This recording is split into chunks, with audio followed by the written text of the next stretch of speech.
बिस्मिल्लाहिर्रहमानिर्रहीम रब्बि यस्सिर वला तुअस्सिर व तम्मिम बिल खैर। डियर स्टूडेंट्स, आज हम लेसन नंबर 17 पढ़ेंगे 10th बायोलॉजी में। तो इस लेसन में हम पढ़ेंगे मेंडल्स लॉ ऑफ सेग्रीगेशन। ये हमारा मेंडल का फर्स्ट लॉ है। इससे पहले हमने मेंडल्स लॉ के बारे में पढ़ा था कि मेंडल्स ने अपने लॉज को एक्सप्लेन करने के लिए जो different 7 contrasting pairs of traits से उनको स्टडी किया था, और उसके अलावा उसने जो अपने एक्सपेरिमेंट ब्रीडिंग एक्सपेरिमेंट के लिए जो यूज़ किया था ऑर्गेनिज्म, उसके करैक्टर्स को हमने उनको स्टडी किया था। और मेडल ने फिर रीज़न भी बताई थी कि इस जो प्लांट है, इसको जो उसने अपने एक्सपेरिमेंट में यूज़ किया है, इसको उसने क्यों सेलेक्ट किया, ये रीज़न भी हमने पढ़ी हैं। अब हम उसके फर्स्ट लॉ को स्टडी करते हैं। तो सबसे पहले जो मेंडल था उसने एक सीड शेप जो एक ट्रेट है इसको स्टडी किया था।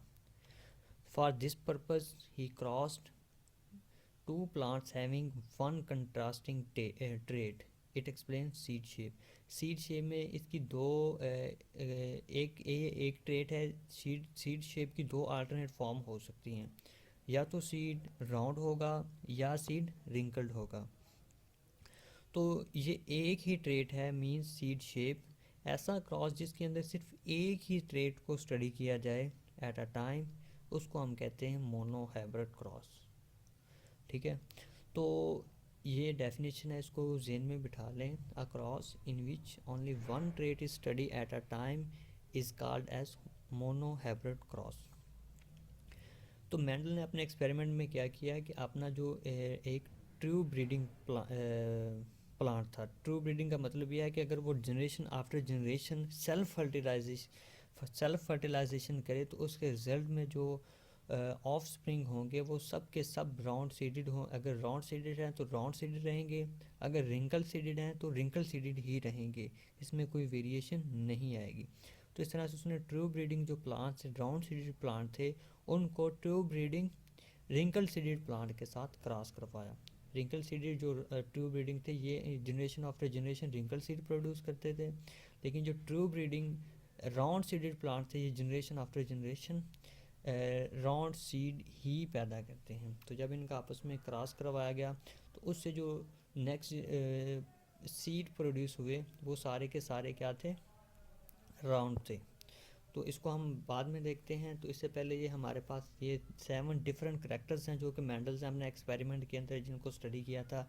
सबसे पहले है seed shape, seed colour, flower colour, pot shape, pot colour, flower position and stem length. ये जो 7 डिफरेंट ट्रेड्स हैं ये जो मेंडल था उसने अपने एक्सपेरिमेंट्स के अंदर इनको स्टडी किया था।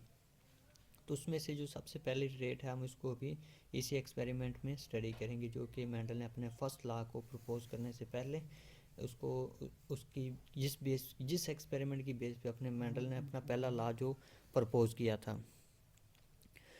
तो इसमें हम देखते हैं कि मेंडल ने किस तरह से एक्सपेरिमेंट को फर्दर आगे प्रोसीड किया था। All resulting seed of next generation were round. तो उसने दो plants true breeding plants round seeded और रिंकल सीडेड उनको जब आपस में क्रॉस करवाया, मीन्स उनकी क्रॉस पोलिनेशन करवाई। ठीक है, एक जो प्लांट है उसकी ओवरी के ऊपर दूसरे जो प्लांट था उसके पोलन ग्रेन्स को गिराया, तो उसके बाद जो उसके रिजल्टिंग जो सीड प्रोड्यूस हुए वो सारे के सारे क्या थे, राउंड थे। इसका मतलब ये है कि जो राउंड सीडेड जो है ट्रेट राउंडनेस ये डोमिनेंट है अवर रिंकल्ड सीड के ऊपर। जो राउंड सीडेड थे वो डोमिनेंट हुए, रिंकल्ड सीड कहते हैं मीन्स जो राउंडनेस का जो अलील है उसने रिंकल जो सीड्स हैं उनके अलील के ऊपर क्या कर लिया है, अपने आप को डोमिनेट कर लिया, उसके जो एक्सप्रेशन है उसको मास्क कर दिया है। तो इस तरह से ये डोमिनेंट जो ट्रेट है राउंडनेस। तो उसके बाद उसने ये वाले जो राउंड सीड्स थे जिनको जो क्रॉस पोलिनेशन के रिजल्ट पे पैदा हुए थे उनको फिर बाद में नेक्स्ट ईयर में उसने फिर दोबारा से प्लांट किया। प्लांट करने के बाद जब उससे दोबारा से जो उसको रिज़ल्ट मिले तो उसको जो टोटल सीड मिले थे वो थे 7000 324, ये और ये क्या थे, इसकी रेशो मिली, और 5474 एक ये सीड की उसको कलेक्शन मिली, और उसके बाद 1850 रिंकल्ड उसको सीड मिले। तो उसमें ये उसने रेशो निकाली थी, ठीक है।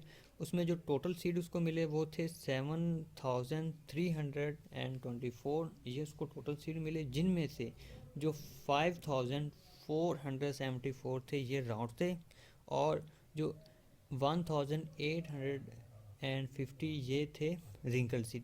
तो इन दोनों की अगर हम आपस में से रेशो निकालें वो बनती है 3:1, ठीक है। जिसमें से इनकी जो सिंपल रेशो थी वो 3:1 थी, मीन्स जो राउंड सीड थे वो 3 गुना थे, और जो रिंकल सीड थे वो 1 गुना थे, ठीक है। तो ये उसको फिर बाद में रेशो मिली है। तो अब हम इसके जो रिज़ल्ट्स हैं उनको हम इसको दोबारा से इस क्लास को ओवरव्यू लेते हैं।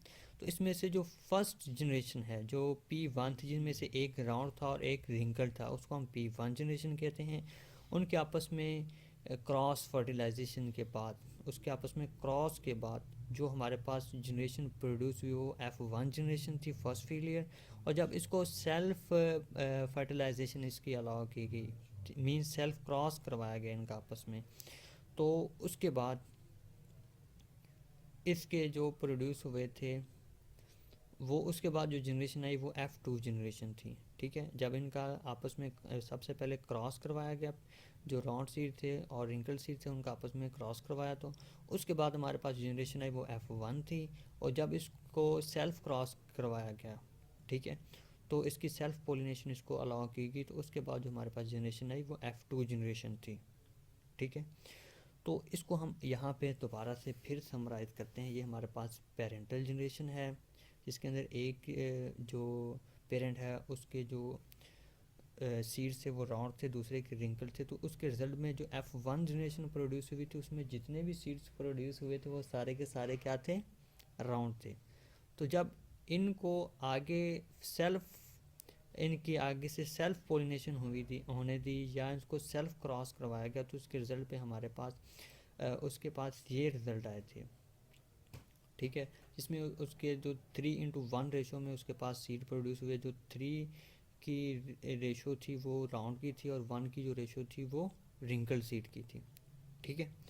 Similarly when true breeding tall plants were crossed with true breeding short plants, all offspring of F1 were tall.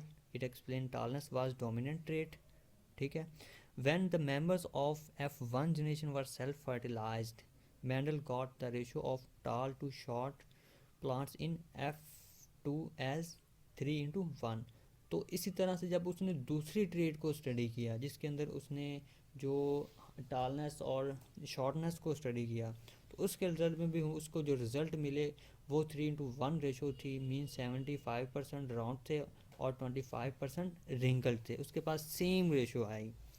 तो इस तरह से फिर बाद में उसने अपने जो जो रिज़ल्ट्स हैं उनको किस तरह से एक्सप्लेन किया, उसने अपने इन रिज़ल्ट्स की बेस पे अपना उसने फिर बाद में लॉ प्रपोज किया, ठीक है। Mendel concluded that traits under study were controlled by discrete factors or genes। Genes हम इनको अब कहते हैं, लेकिन जो मेंडल था उसने इन फैक्टर्स के लिए जीन का वर्ड यूज़ नहीं किया था। उसने सिर्फ कह दिया था कि कुछ फैक्टर्स हैं जो कि इन ट्रेट्स को कंट्रोल करते हैं, ठीक है। In each organism genes are present in pairs. उसने ये भी कहा था कि ये जो फैक्टर्स हैं ये पेज की फॉर्म में होते हैं, ठीक है। तो उसके बाद उसने अपने लॉ की, उसके लॉ की ये स्टेटमेंट है कि ड्यूरिंग गैमेट फॉर्मेशन, जब गैमेट्स बनते हैं, the genes alleles of each pair segregate from each other and each gamete receives one gene from the pair. When gametes of male and female parents unite, the resulting offspring again gets the genes in pairs. तो इस conclusion को हम Mendel's law of segregation कहते हैं। इसको दोबारा से सुन लें। जब गैमेट्स बनते हैं, गैमेट्स फॉर्मेशन आप लोगों ने पिछले चैप्टर में पढ़ी है, तो ये गैमेट्स फॉर्मेशन होती है मियोसिस से। मियोसिस के दौरान जो नंबर ऑफ क्रोमोसोम्स हैं वो हाफ हो जाते हैं। आपको पता है कि जो जब मियोसिस में एनाफेज होता है तो उस दौरान जो सिस्टर क्रोमाटिड्स हैं वो आपस में से सेपरेट हो जाते हैं। आपने ये भी पीछे देखा है कि जो क्रोमोसोम्स होते हैं उनके ऊपर जीन्स होते हैं। हर क्रोमोसोम जो जीन्स के अलील्स होते हैं वो एक सिस्टर क्रोमाटिड्स के ऊपर एक अलील होता है और दूसरे सिस्टर क्रोमाटिड्स के ऊपर दूसरा अलील होता है। जब सिस्टर क्रोमाटिड्स सेपरेट हो जाते हैं during gamete formation, during gametogenesis, तो उस सूरत में जो उनके ऊपर मौजूद जी अलील्स हैं वो भी सेपरेट हो जाते हैं। तो इस सूरत में एक पेरेंट से तो एक अलील जो एक पेरेंट से एक अलील, दूसरे पेरेंट से दूसरा अलील, तो इस तरह से दोबारा फिर से जब फर्टिलाइजेशन होती है तो उस सूरत में जो एक ऑफस्प्रिंग होता है वो अपने दोनों पेरेंट्स से अपने दोनों अलील्स को रिसीव करता है। तो इसमें सिंपली यही कहा गया है कि ये जो फैक्टर्स हैं जो कि ट्रेड्स को कंट्रोल करते हैं वो पेयर्स की फॉर्म में होते हैं, और ये पेयर्स में से जो फैक्टर्स हैं ये सेपरेट कब होते हैं? During gamete formation. जब गैमेट्स बनते हैं तो उस दौरान ये जो फैक्टर्स हैं, ये जिनको मेंडल ने फैक्टर्स कहा था लेकिन अब हम इसको जीन्स कहते हैं, या जीन्स के अलील्स, ये सेपरेट हो जाते हैं ड्यूरिंग गैमेट फॉर्मेशन। तो इस तरह से जो एक गैमेट होता है उसके पास एक अलील होता है, ठीक है। तो जब ये गैमेट्स फ्यूज़ होते हैं ड्यूरिंग फर्टिलाइजेशन, तो उस सूरत में तो जाइगोट बनता है, उसके अंदर फिर दोनों जो एक जीन है उसके अलील्स मौजूद होते हैं। बेटा ये था मेंडल्स का लॉ ऑफ सेग्रीगेशन। आगे आपका ये होमवर्क है, इसमें शॉर्ट क्वेश्चन है। सिंपल इज़ दैट, ये एक आपका लॉन्ग है, ये इम्पोर्टेंट लॉन्ग है। इसमें आपने सिंपल ये करना है, उसका एक्सपेरिमेंट लिख देना है। वो जो आपको 7 करैक्टर्स बताए गए हैं उनको लिखने की ज़रूरत नहीं है। आपने सिंपल इसमें ये बताना है कि इसके अंदर उसने सिर्फ एक स्ट्रेट को स्टडी किया था, और उसको वो क्रॉस जिसके अंदर एक ही ट्रेट को स्टडी किया जाए उसको हम कहते हैं मोनोहाइब्रिड क्रॉस, ठीक है। उसके बाद आपने एक्सपेरिमेंट लिख देना है P1, F1, F2, उनके फिर आगे गैमेट्स बनाने हैं। गैमेट्स बनाने के बाद उसके जाइगोट्स बना देने हैं। तो बाद में आपका ये इस तरह से ये मोनोहाइब्रिड क्रॉस की डेफिनेशन है। उसके बाद ये आपने छोड़ देना है, बेशक ना लिखें, इसके नीचे ये लिख दें। तो यहाँ पे मैं आपको एक बात बताना चाहता हूँ कि यहाँ पे देखें, यहाँ पे ये ये पेरेंट्स हैं फॉर एग्ज़ाम्पल, तो ये वाले उनके गैमेट्स हैं, ठीक है। ये गैमेट्स जब मिलेंगे दोबारा यूनाइट होंगे तो वो जाइगोट बना देंगे। सिमिलरली यहाँ पे ये पेरेंट्स हैं तो उसके बाद ये क्या बनेंगे? ये बन जाएंगे गैमेट्स। तो इनका जब आपस में क्रॉस होगा तो ये नीचे क्या बन जाएंगे? आर आर, ये जाइगोट है और ये गैमेट है, ठीक है। इस बात को भी ज़हन में बिठा लें। तो ये इसके नीचे स्टेटमेंट है, एक्सपेरिमेंट लिखने के बाद आप इसकी स्टेटमेंट लिख देंगे। तो इस तरह से ये आपका लॉन्ग क्वेश्चन अटैम्प्ट हो जाएगा। Good luck. अस्सलामु अलैकुम वरहमतुल्लाहि वबरकातुहू।